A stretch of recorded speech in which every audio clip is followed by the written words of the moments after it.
Alhamdulillahirabbil alamin. Wassalatu wassalamu ala asyrafil anbiya'i wal mursalin sayyidina wa maulana Muhammadin nabil qasimil amin wa ala alihi wa sahbihi ajma'in. Allahumma aslih ummata Muhammadin sallallahu alaihi wasallam wa farij an ummati Muhammadin sallallahu alaihi wasallam warham ummata Muhammadin sallallahu alaihi wasallam wa anshur wahfaz wa ayyid nahdatal watani fil alamin bihaqqi Muhammadin sallallahu alaihi wasallam amin. Amma ba'du. Alhamdulillah, puja dan puji syukur marilah kita panjatkan kehadirat Allah Subhanahu wa taala atas limpahan rahmat dan nikmatnya kepada kita semua, sehingga alhamdulillah pada malam hari ini kita masih diberikan kesehatan dan keafiatan serta kesempatan untuk bisa mengisi malam kita ini dengan beribadah kepada Allah Subhanahu wa taala. Ini adalah bentuk nikmat Allah yang sangat luar biasa. Tandanya Allah Subhanahu wa taala masih sayang dan cinta kepada kita, sehingga kita harus banyak-banyak bersyukur kepada Allah dengan banyak-banyak mengucapkan alhamdulillahirabbil alamin. Salawat beriring salam semoga selalu tercurahkan atas junjungan alam baginda Nabi besar Muhammad sallallahu alaihi wasallam. Marilah kita senantiasa banyak-banyak membaca salawat kepada beliau dengan banyak-banyak membaca Allahumma salli ala sayyidina Muhammad wa ala ali sayyidina Muhammad. Yang mudah-mudahan dengan kita banyak membaca salawat kepada beliau, kita akan mendapatkan syafaat beliau kelak pada hari kiamat. Amin, amin, amin ya rabbal alamin. Alhamdulillah, sebelum kita lanjutkan daripada pembahasan kita tentang bab taharah, jadi sebagai rangsangan untuk kita tetap istiqomah hadir di majelis ilmu yang sampaikan sabda Rasulullah sallallahu alaihi wasallam, man salaka tariqan yaltamisu fihi ilman sahalallahu lahu tariqan ilal jannah. Siapa saja yang melewati suatu jalan, tujuannya apa? Untuk talabul ilmi, untuk menuntut ilmu, untuk mencari ilmu, sahalallahu lahu tariqan ilal jannah, maka Allah Subhanahu wa taala akan memudahkan jalannya menuju surganya Allah Subhanahu wa taala. Banyak sekali orang yang menginginkan surga, tapi jalannya dia dipersulit oleh Allah Subhanahu wa taala. Kenapa? Karena mungkin dia kurang dekat dengan Allah Subhanahu wa taala. Ingin dia rajin sholat tahajud supaya mendapatkan surga katanya, tapi bangun malam dia sulit. Ya, ingin dia misalkan masuk surga dengan cara apa? Dengan cara sholat duha, tapi dia sibuk-sibuk terus. Artinya seolah-olah jalannya itu dia sulit. Tapi bagi orang-orang yang rajin menuntut ilmu, berjalan menuju tempat ilmu, maka Allah akan memudahkan jalannya menuju surganya Allah Subhanahu wa taala. Sepermudah langkah jalannya menuju surga Allah. Ingin sholat tahajud, ya dibangunkan oleh Allah Subhanahu wa taala. Ingin dia sholat duha, urusannya dilapangkan oleh Allah Subhanahu wa taala, sehingga dia sempat untuk melaksanakan ibadah yang diinginkannya tersebut untuk menuju surganya Allah Subhanahu wa taala. Jadi fadilah daripada menuntut ilmu ini sangat luar biasa, sehingga kita harus istiqomah di dalam menuntut ilmu ini. Buru-buru teniki, jadi kita hidup di dunia ini hakikatnya kita sedang menunggu kematian. Tapi setante mati. Alhamdulillah masih tebang umur panjang Allah Subhanahu wa taala. Jadi harus kita manfaatkan. Banyak sekali orang yang sudah dipanggil oleh Allah Subhanahu wa taala, sehingga ingin pergi mengaji tidak bisa, ingin sholat tidak bisa, ingin bersedekah tidak bisa. Jadi hakikatnya kita hidup ini untuk menunggu kematian. Cara kita menunggu macam-macam. Ada yang menunggu dengan asik bermain-main saja, ada yang menunggu kematian ini dengan cara beribadah, ada yang menunggu kematian ini dengan cara rajin menuntut ilmu, dan banyak sekali macamnya kita ini. Jadi kita harus pandai-pandai ya manfaatkan waktu ini untuk kita menunggu yang namanya kematian. Apa katanya lagu yang dikalam oleh almarhum Bapak Maulana Syekh, pahlawan nasional asal NTB. Beliau mengatakan, Ina amatu semeton jadi kubada denara ita dan kekele dunia dakata sugi dakata bangsa mulia denara guna denara agama denara guna denara agama pacu gamana ngaji sembahyang puasa mudahan gama kepada tamu sudah pacu gamana ngaji sembahyang puasa mudahan gama kepada tamu sudah. Niki luar biasa nasihat beliau. Ya ina amaku semeton jadi kupada dinara kita dan kekele dunia. Tidak ada orang yang akan kekal di atas dunia ini, semuanya akan mati semuanya ini. Yang kekal hanya Allah Subhanahu wa taala. Dapat kesugih, mobil-mobil kesugih, bila-bila mobil, dan ada cerita dengan sugih, ya dia mati, selaku mati. Bahkan orang kaya itu yang akan lebih lama masuk surga. Kenapa? Karena akan dihisab, ya akan dihisab oleh Allah Subhanahu wa taala.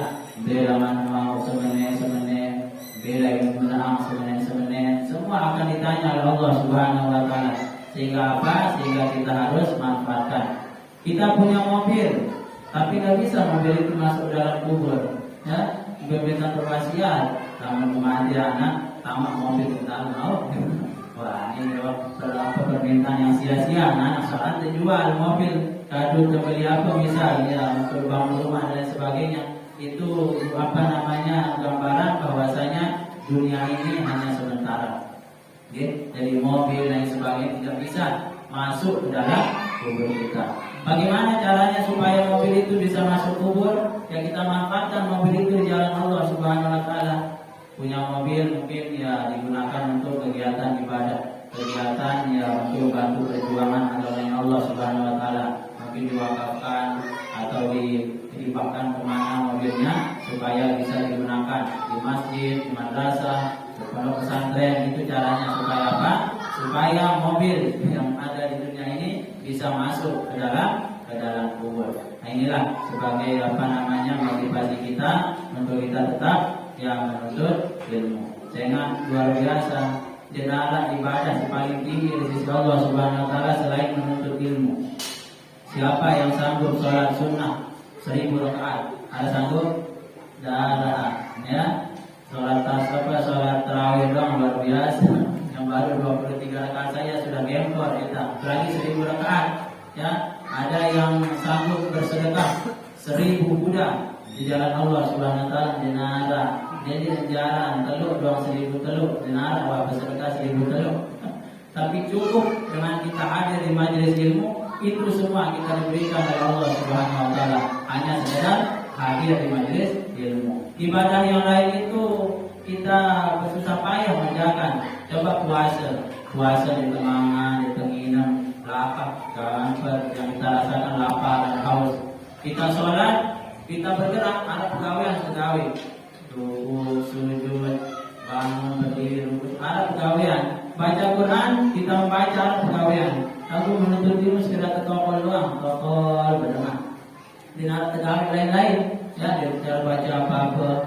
Hanya sekedar kita duduk saja, tapi yang pahala luar biasa. Allah Subhanahu wa taala luar biasa namanya menuntut ilmu ini. Makanya sekali berazam ya untuk saya tetap hadir di majelis ilmu ini sampai kapan? sampai mati. Ya, dan boleh juga berniat bercita-cita saya mati di majelis ilmu luar biasa. Yang banyak dapatnya. Mungkin luar biasa sudah mati dalam keadaan menuntut ilmu luar biasa, sudah mati syahid. Nah, inilah apa namanya rangsangan untuk kita tetap istiqomah hadir di majelis ilmu. Kita lanjutkan pembahasan kita masalah daripada kita berthaharati. Qala al-muallif hafizahullah ta'ala wa adamallahu naf'a bi 'ulumihi wa bi 'ulumi masyayikhina fid dharain. Amin. Jadi kita mengaji fikih ini apa namanya harus kita tekun.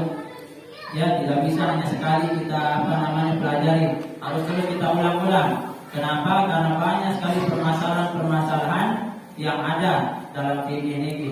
Niki di majelis di Jombang, niki di masjid sudah pengulangan kedua kali niki kitab niki, tapi masih aja pengulangan kedua, masih sampai ketuan-tuan pada pertemuan penjelasan. Itu gambaran bahwasanya ilmu ini terus kita ulang. Yang cukup bahasa sama kita hebat tuh katanya. Ya, jadi apa namanya? Saya aja tidak perlu hadir di majelis ilmu ini sampai kali terbuka YouTube selesai. Makanya katanya orang menjiratil kutub, kira-kira di YouTube. Dari buka kitab sampai buka YouTube, nah itu zaman sekarang. Dia tidak paham ilmu apa namanya pahala orang dulu begini tidak paham. Kamu tahu balik ini tidak pahala kalau dengan doang mau. Kalau hadir di sini luar biasa. Sekian menit, sekian jam kita duduk, semua dicatat oleh Allah Subhanahu Wa Taala. Bahkan ilmu yang paling afdal adalah ilmu yang langsung kita dengar daripada dari YouTube. Nah itu luar biasa. Jadi kita hadir begini, silsilah keilmuan ini nyambung kepada Rasulullah Sallallahu Alaihi Wasallam. Kita butuh haram, masalah tohar bersuci.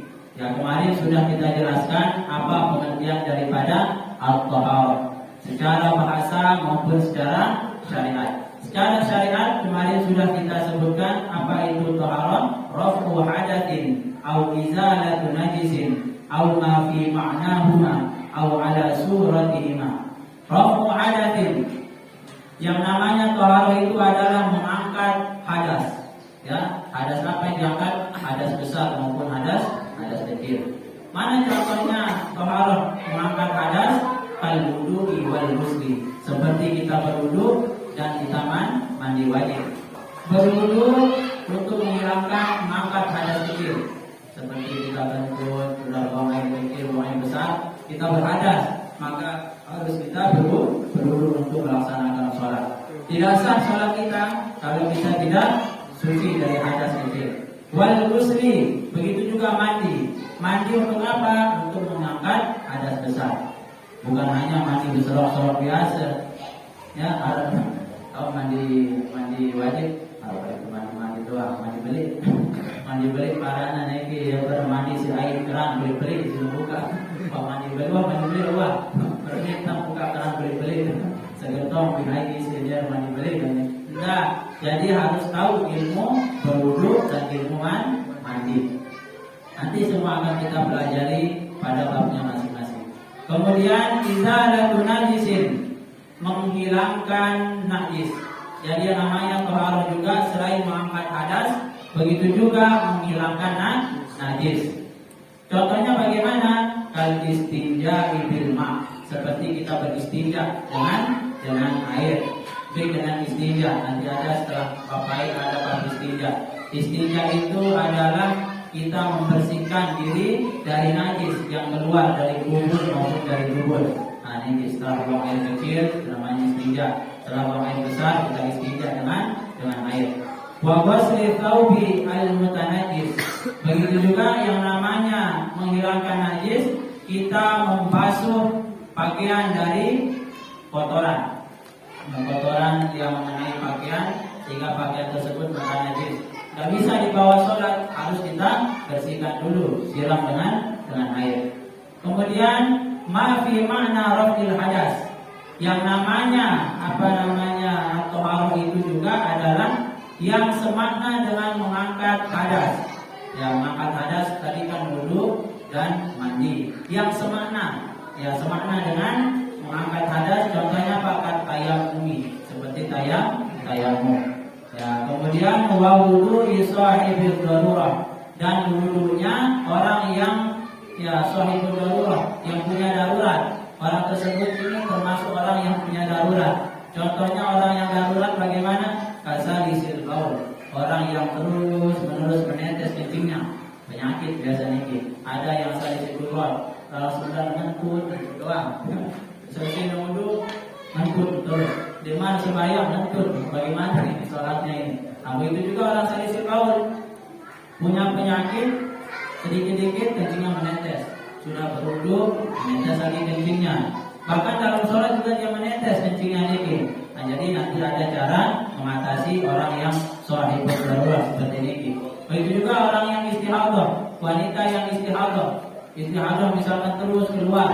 Nah, niki istihadahnya niki, baik sebelum dia wudu, sesudah wudu terus keluar. Siapa sholat? Nah, jadi nanti ada cara menyelesaikan permasalahan yang begini. Wah, jangan bilang saya kan sudah sakit ini terus keluar kencing, berarti saya sudah wajib sholat. Milih matang sembahyang terus sakit-sakit sekali milih matang sembahyang. Oke, alhamdulillah menjalik. Jadi yang namanya ya kita istinja ini harus kita perhatikan yang bagus-bagus. Apalagi yang namanya kencing, remeh banyak kencing ini, tapi luar biasa bahayanya. Apa sabda Rasulullah SAW? Tanazzahu 'anil baul fa inna 'ammata 'adzabil qabri minhu. Kata beliau, berhati-hati kamu, bersih-bersih dalam istinja dari kencing. Kenapa? Karena umumnya azab kubur itu datang dari kencing. Ya, bagaimana maksudnya? Maksudnya ketika kita istinja, kita buang air kecil tidak bersih. Ya, nanti ketika kita sholat masih menetes atau pakaian terkena atau tidak bersih, cara kita bersihkan kencing tersebut, maka sholat kita tidak sah. Itulah yang akan mendatangkan azab kubur. Pernah terjadi zaman Rasulullah SAW. Jadi ketika beliau melewati perkuburan, ada 2 kubur di sana. Ya, ternyata kedua orang di kubur sedang disiksa. Yang kata Rasulullah SAW, apa kata beliau? 2 penghuni kubur ini sedang disiksa. Dia disiksa bukan karena hal yang besar, bukan karena dosa besar, hanya hal yang sepele. Yang satu disiksa karena tidak bersih cara istinja, kata beliau. Mainnya bersih, tan main, soalnya bersih yang pertama terus mainnya sama pelotan, siram berbeda, siram dilepas dengan siram. Luar biasa, letik-letik bersih itu lain. Ya, kecuali nanti ada caranya membersihkan ini. Jadi jangan sampai terjadi seperti itu. Di dalam air yang letik-letik membersihkan Allah Akbar, baik kursi jadi imam terus ini. Berbeda beres sembahyang apa jamaah di sini. Jadi yang satu disiksa karena dia kencingnya tak beres. Ya, baik dia keluar ketika sholat terus dia tidak bersihkan diri, atau cara membersihkan dari kotoran ini dia tak beres. Terus aku malah si baru kan ini. Ada jaga anaknya lagi masih. Ya, mudah-mudahan mungkin ini kebetulan atas nanti gitu. Bisa banyak-banyak ini terlalu pau penyebab. Kalau mulut dan meneng ancar terletik-letik taman terus. Oke, jadi apa? Sama kayak di pinggir-pinggir jalan saya kita lihatnya. Luar biasa, bukan abang mobil mengacar letik-letik pertama barang besar terus tidak bersih baris sembahyang terus berbeda rasa sembahyang. Inilah yang mendatangkan azab kubur. Kemudian yang satu disiksa karena kenapa? Karena namimah, adu domba. Hal sepele adu domba. Di A dia mengatakan begini, di B dia mengatakan begini. Baris saling adok dari ini, di sini adok yang adu domba ini. Dia mengatakan bahwa si A ini menjadi kamu, bahkan dia kata si B begini-begini, luar biasa yang madu domba. 2 orang yang bersahabat bersiap gara-gara dia. Nah, ini bahayanya orang yang suka mengadu domba. Bahkan bisa terjadi pembunuhan gara-gara lisan ini. Kenapa? Sudah mengadu domba. Ya, orang yang suka mengadu domba, naudzubillah min dzalik, nanti di hari kiamat lidahnya bercabang 2. Udah ini modelela. Kemudian dengan A lain ini, B lain ini. Aku bersiap, gue senang terus saling kontak-kontak, wah bersiap, terus bersiap sampai mati, bahkan bersiap. Nah, inilah yang mendatangkan azab kubur. Jadi cara kita untuk istinja dari buang air kecil ini harus kita pahami. Nanti ada bab khususnya, tidak apa-apa kita singgung sedikit. Jadi cara kita yang membersihkan diri dari buang air kecil ini bagi laki-laki dan perempuan disunahkan istibro. Ya, istibro ini banyak macamnya, banyak pendapat ulama. Ada yang mengatakan istibronya dengan tanah nur berdeher. Ambil dede ada orang dengan ini. Ya istibro dikumpi wajah di dalam keren-keren. Ya istibro, aku keren ini dia kadulete di dalam tekanan dada sampai ke perut lagi supaya mendorong sisa kencing yang tersisa ini di saluran kencing ini keluar. Ini cara pertama. Boleh dilakukan cara-cara ini ya tahap-tahapan boleh dilakukan istibro. Kemudian setelah ada istibro, kemudian ke perut ini. Ke perut apa ada terjenjang nih. Ada yang tanam, boleh saya. Nah, betul susah. Ya, jadi di perut, ya ditarik yang apa namanya ini dari kanan kiri kado, kanan baru kiri. Nah, jadi ibu jari di atas, yang di bawah. Ada sambil berdekat. Cara ini. Kalau tidak bisa kata ulama boleh digini-ginikan. Malah sisa-sisa ini disubul. Kembali barang tak pas sujud turun sujud disubul terus ini. Nanti kan sholatnya nggak sah. Terus apa ini disubul seperti mana?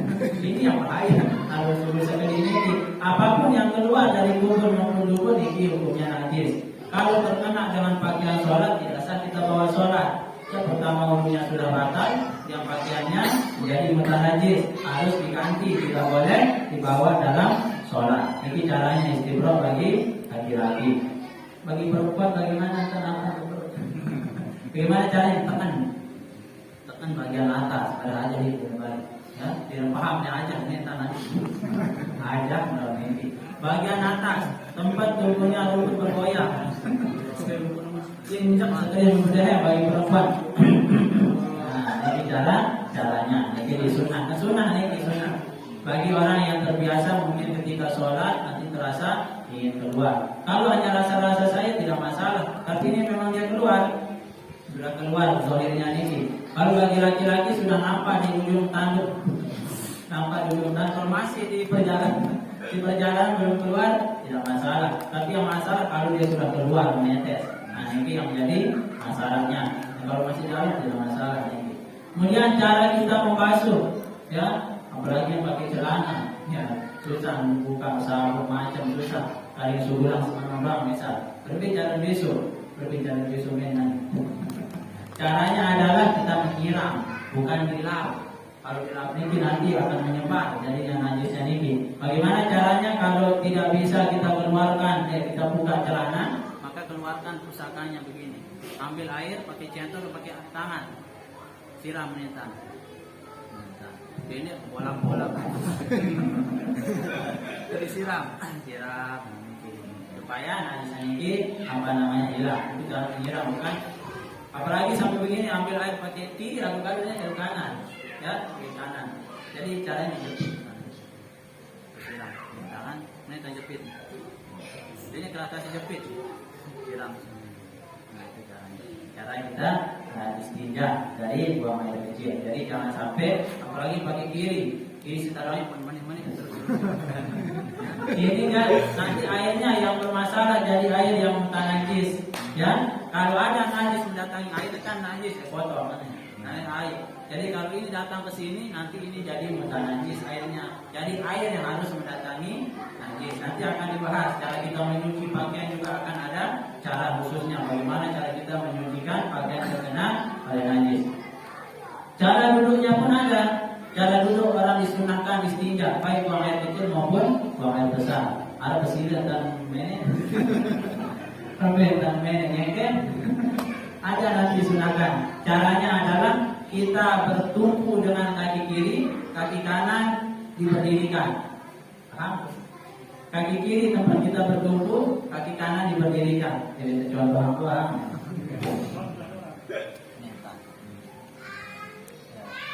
Bertumpu pakai kaki kiri, kaki kanan diberdirikan. Nah ini sama letak mana? Nah bersyukurlah punya jamu terus. Nah ini diberdirikan, ini jangan disunat. Kenapa dia akan menekan? Kalau dia gini caranya dulu akan tertekan, banyak sisa-sisa yang di dalam juga akan keluar. Ini cara disunahkan. Baik buang air kecil maupun buang air besar. Tahu mulai kalau saya susah doang. Jadi sekali dua coba rasakan bedanya dulu dengan cara begitu dengan cara yang biasa. Katanya kalau begitu cara kita itu terbuka dan nanti semua kotoran itu bisa keluar. Coba kalau cerita atau rasa. Aja kalau istri ya, ini satu sunah mandi, berpintar kakak, ini satu pohon. Langsung aja. Itu ilmunya, jangan sampai ilmu disimpan sendiri. Yang lagi ilmu luar biasa. Jadi cara kita beristinja. Kemudian fainal hadasa la yartafi'u fihima. Karena sungguhnya hadas daripada kita istinja, kita dengan tayamum niki tidak hilang hadasnya niki, masih hadasnya niki. Misalkan kita tidak bisa kena air, ya tidak bisa kena air kita tayamum. Sebenarnya hadasnya niki masih, tapi diperbolehkan kita untuk melakukan sholat. Nah niki. Kalau orang yang yang coba niatnya ini kan ya tayamum, nawaitu tayamum istibahati sholat. Saya niat tayamum untuk diperbolehkan sholat. Nah ini kalau dulu kan perlu. Nanti ada juga Pak tentang tayamum, semua akan kita pelajari insyaallah nanti ya pada permasalahan yang luar biasa sebagai bekal kita untuk beribadah. Siapa tahu kita tayamum besar misalnya sang lakukan dalam kemah camping di gunung ini misalnya dengan air dia terkadimmu tayamum atau sedang sakit atau salah satu anggota wudhu terperban, bagaimana cara kita berwudhu, ada cara tersendiri. Misalnya ada yang berdiri plester di sini jamaah dan sembahyang, kasihan kita lihat orang yang ibadah tanpa adanya ilmu. Ya, bagaimana ibadahnya akan diterima oleh Allah Subhanahu wa taala. Itu pentingnya kita belajar ilmu fikih ini. Kemudian fi makna izalatin najasah kal istinja bil hajar fa inna adharan najasah baqul. Begitu juga yang semakna dengan menghilangkan najis. Tadi menghilangkan najis dengan cara kita istinja dengan air. Begitu juga kita membasuh baju atau pakaian yang terkena oleh najis. Ada yang semakna dengan itu. Mana dia? Kal istinja bil hajar. Kita istinja dengan menggunakan batu. Jadi cara langka mungkin tidak ada yang pernah mencoba. Ada yang biasa kita buang air besar, kita ceboknya dengan air. Menjadi batu atau pakai tisu. Ada yang nyoba pakai tisu? Biasa lebih baik kalau letak-letak. Misal di hotel kan, biasa di hotel. Apa ini hotel biasa? Ada tisu dipakai kan? Atau di pesawat mungkin. Jadi apa sampai toilet pesawat ya. Yang mungkin di mana nanti akan kita praktekkan dan pasti akan berguna ilmu yang demikian. Jadi tatkala tidak ada air, bagaimana cara kita istinja pakai batu, tidak sembarangan dia sokok dengan batu. Jadi ada ilmunya. Orang yang istinja dengan batu, najisnya itu masih, sehingga dia tidak diperbolehkan menjadi imam. Nah, misalkan nanti semua istinjanya pakai batu. Alhamdulillah latiful lembut. Ya talawwanu bilaunil bina. Air itu warnanya sesuai dengan warna bejana. Kalau air masuk dalam botol warna hijau, warnanya akan berubah menjadi hijau. Yakhluqullahu rayya 'inda tanawuli. Allah Subhanahu wa taala menciptakan yang namanya kesegaran ketika kita mengambil air tersebut. Ini pengertian daripada air. Kemudian aqsamul miyah min haitsu mahalliha. Pembagian air dari tempat wa asluha dan asalnya. Jadi mulai dibahas asal daripada air, mulai dari mana tempat sumber airnya, kemudian hukum air. Salah satu minas sama, air itu 3 dari langit, wa arba'atun minal ardh, 4 dari bumi. Nah ini jadi yang bisa digunakan untuk kita bersuci. 3 datangnya dari langit, 4 datangnya dari bumi. Mana 3 air dari langit itu? Wahriya miyahul matar, air hujan. Jadi air hujan ini bisa digunakan untuk bersuci. Wat talwi, itu juga air salju. Apa di sana salju di Lombok? Di Tuan Arab, di luar negeri Tuan Arab. Amal di Lombok dari sebatu luar Arab. Wal barot, begitu juga air barot kadang ada yang matikan sebagai air embun. Tapi kalau diartikan sebagai air embun, nah ini kurang pas. Yang pas ini adalah perbedaan antara salju dan barot. Salju itu dia turun dari langit bentuknya cair, tapi sampai ketika mau sampai di bumi karena cuaca dingin, dia itu membeku. Nah, itu namanya salju. Tapi kalau barot ini dia memang turun dari langit ini bentuknya dia kristal, mara apa istilah mara garam ini, mara garam ini namanya. Jenisnya kecil-kecil. Memang dari langitnya dia turun beku sampai di langit bawah, nanti di bumi baru dia itu akan mencair. Nah, ini bisa digunakan untuk bersuci. Kemudian arba'atun minal ard, ada 4 air yang sumbernya dari bumi. Wal yamiyahul bahri, air laut. Kemudian wal biri, air sumur. Yang ketiga wal nahri, air sungai. Kemudian yang keempat wal air mata air. Ya, bukan air mata, air mata. Air mata bisa pakai urun talong, mata. Jadi mata air, misalkan ada sekelompok mata air atau air dari pegunungan, misalkan itu bisa dipakai untuk bersuci. Kemudian di sini disebutkan afdhalul miyah nazaraha ba'dhum faqala. Gimana? Jadi keafdalan daripada air, ya ada pengelompokan oleh ulama, dibuatkan nazar, buatkan syair.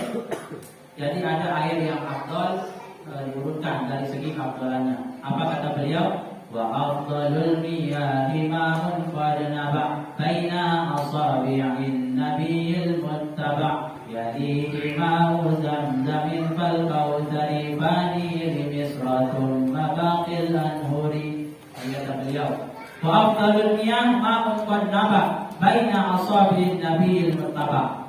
Air yang paling afdal di atas dunia ini, air apa kira-kira? Air apa? Yang tahu boleh pulang. Jadi ada air di atas dunia ini yang paling afdal. Tinara lebih afdal dengan apa kata beliau? Ma'un qad naba baina asabi'in nabiyil muttaba, air yang terpancar dari jari-jari Rasulullah sallallahu alaihi wasallam. Dia terpancar yang lain dari jari-jari beliau, luar biasa. Kalau Nabi Musa dikasih mukjizat ketika membelah batu terpancar air, itu biasa, ya. Ini Nabi kita luar biasa. Luar biasa apa? Keluar air dari jari-jari. Ini selang-selang jari ini dengan terpancar air, itu luar biasa. Mungkin dengan subur. Tepung atau sedotan ini kan darah, subur ini luar biasa. Kalau dari batu bisa saja dari bawah, kan itu biasa saja. Ya luar biasa, Pak. Luar biasa ya. Jika dipecah batu keluar air. Nabi Musa membelah lautan, luar biasa, tapi dia biasa. Rasulullah apa dibelah? Bulan, luar biasa. Apa sih belah? Tinju. Belah bulan menjadi 2. Berbeda kita. Lain ada dengan kafir Muhammad. Namun tentu jadi Nabi Rasul coba belah bulannya dari dulu. Sakitmu di gunung terturun, sakit di gunung. Terus ampun masuk malu jadi sakit. Kelihatan kafir ini berulang minta ilmu.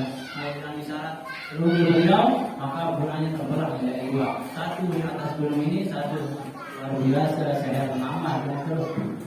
Waktu itu parang Nabi Muhammad pakai seher. Nah, inilah orang-orang kafir ini. Jadi air yang paling afdal di atas dunia ini, air yang terpancar dari jari-jari Rasulullah Sallallahu Alaihi Wasallam.